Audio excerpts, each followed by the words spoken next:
What if a large asteroid was headed to Earth?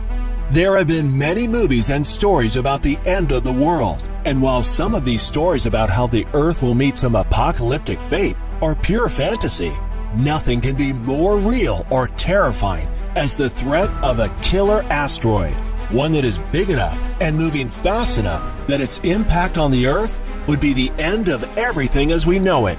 Everyone has heard about the asteroid that wiped out the dinosaurs 65 million years ago. Imagine sunrise on the last day of the Mesozoic era, 66 million years ago. Shafts of sunlight rake through the swamps and forests along the coast of what is now Mexico's Yucatan Peninsula. As the dinosaurs and other living creatures squawk, buzz, and stir to life, an asteroid the size of a mountain is hurtling toward Earth at about 40,000 miles or 64,000 kilometers an hour. For a few fleeting moments, a fireball appears streaking through the sky. It is far bigger and brighter than the sun. An instant later, the asteroid slams into Earth with an explosive yield of over 100 trillion tons of trinitrotoluene. Upon crashing into the planet, the impact penetrates Earth's crust to a depth of several miles and gouging a crater more than 115 miles or 185 kilometers across, while vaporizing thousands of cubic miles of rock. It creates a huge dust plume that completely covers the globe, blocking out all sunlight. Temperatures in the vicinity are so high that it literally cooks anything living alive within seconds. The event then sets off a chain of global catastrophes. Is it possible this could happen again? And what could we do to stop an asteroid that would threaten most, if not all, life? We're not talking about a small meteor, but a very large asteroid about 6 miles wide. The difference between an asteroid and a meteor is that an asteroid is a much bigger rock than a meteor, but not as big as a planet or a moon. But a rock traveling towards the Earth at 30,000 kilometers an hour, it doesn't have to be big to create major damage. Consider for a moment the Chelyabinsk meteor. The explosion of the meteor, which occurred above the city of Chelyabinsk, helped bring the asteroid threat into a new realm of reality. The Chelyabinsk meteor caused damage to over 7,200 buildings and injured around 1,500 people, and it was only 20 meters or 65 feet in diameter. Now just imagine for a moment an object much bigger could be 1,000,000 to 1,000,000,000,000 times more powerful, but it would need to be a much bigger rock. An asteroid is big enough that it is sometimes called a minor planet or planetoid. There are millions of asteroids orbiting the sun, and some of these asteroids can be hundreds of kilometers wide. The asteroid Ceres, sometimes referred to as a dwarf planet, is 940 kilometers or 584 miles wide. However, scientists estimate that an asteroid would have to be just 96 kilometers or about 60 miles wide to completely eradicate all life on our planet. We have found 90% of the 1 kilometer or larger asteroids, but it is estimated that there are tens to hundreds of thousands more out there that we cannot see, many hidden by the sun. One day we might wake up to the news that a global killer asteroid is headed our way. It is not a matter of if it will happen, but only a matter of when. In real life, asteroids and comets that could hit Earth are called NEOs, or near-Earth objects, and these objects do pose a threat to life on the planet. Unfortunately, not all of the dangers are detectable. In fact, scientists sometimes only discover some of these nearby space rocks after the objects have already swung by and missed the planet. So if the end came suddenly by an asteroid, there is a good chance that we wouldn't know it was coming until it was too late. However, if we did have a warning, there might be little we could do about it. Deflecting an asteroid would have to be the first methods attempted if a giant space rock was discovered to be on a collision course with Earth. There have been some interesting ideas that have been thought of that might actually work to put an asteroid off its course with the Earth.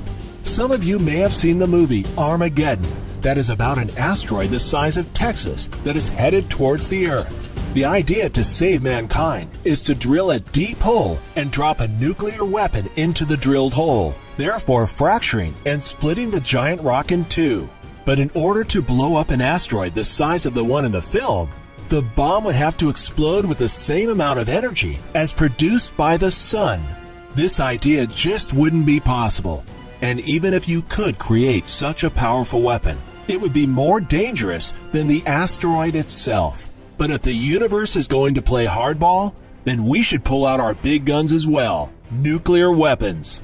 But we're probably not going to destroy it, as previously mentioned. The idea would be to move it off course.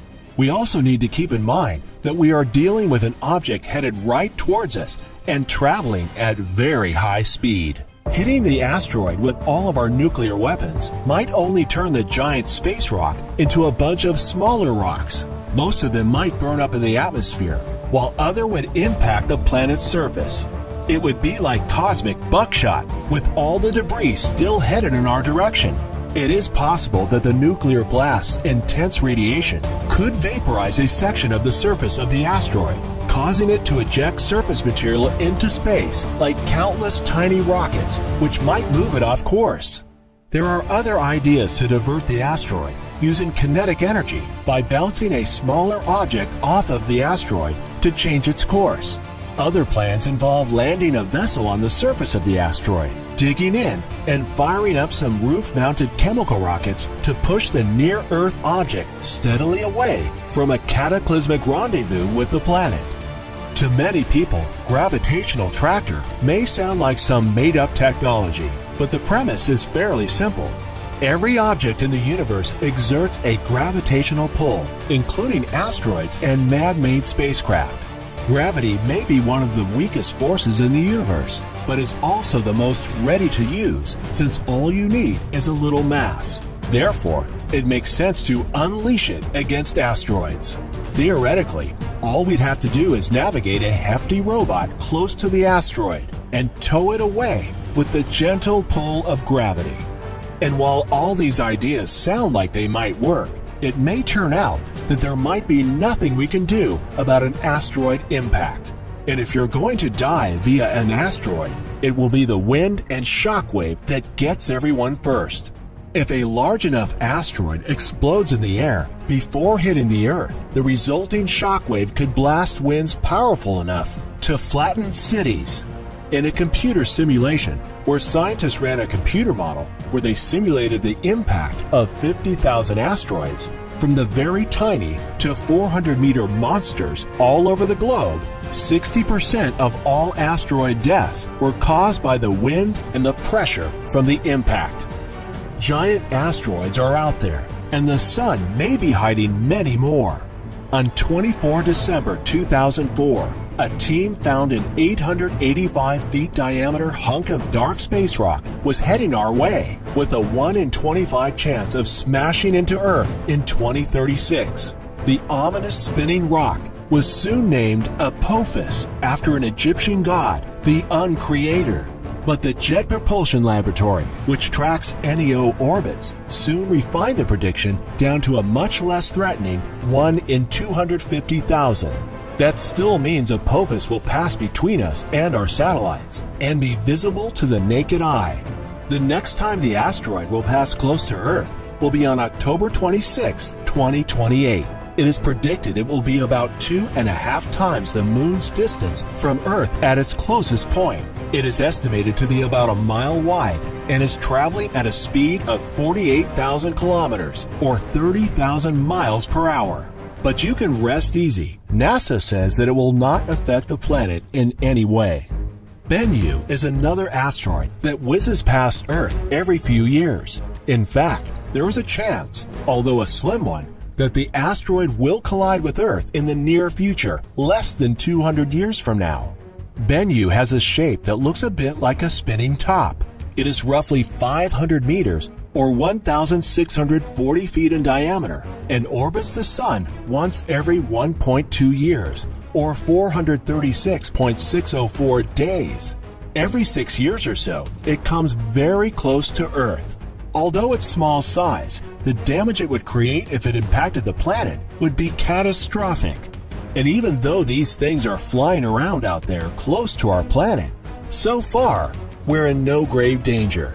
NASA estimates that it has found 90% of the kilometer-sized, dinosaur-killing asteroids in our general vicinity. The medium-sized asteroids on the order of 450 feet in diameter are harder to spot, but can still cause significant damage. The more we keep an eye on them, the more we can devise engineering solutions to push a deadly asteroid off a collision course. We hope you enjoyed this video. What would you do if you found out there was an asteroid headed to Earth? Let us know in the comments. And if you enjoyed this video, click the subscribe link to get notified of new videos. We appreciate you and want to thank you for watching.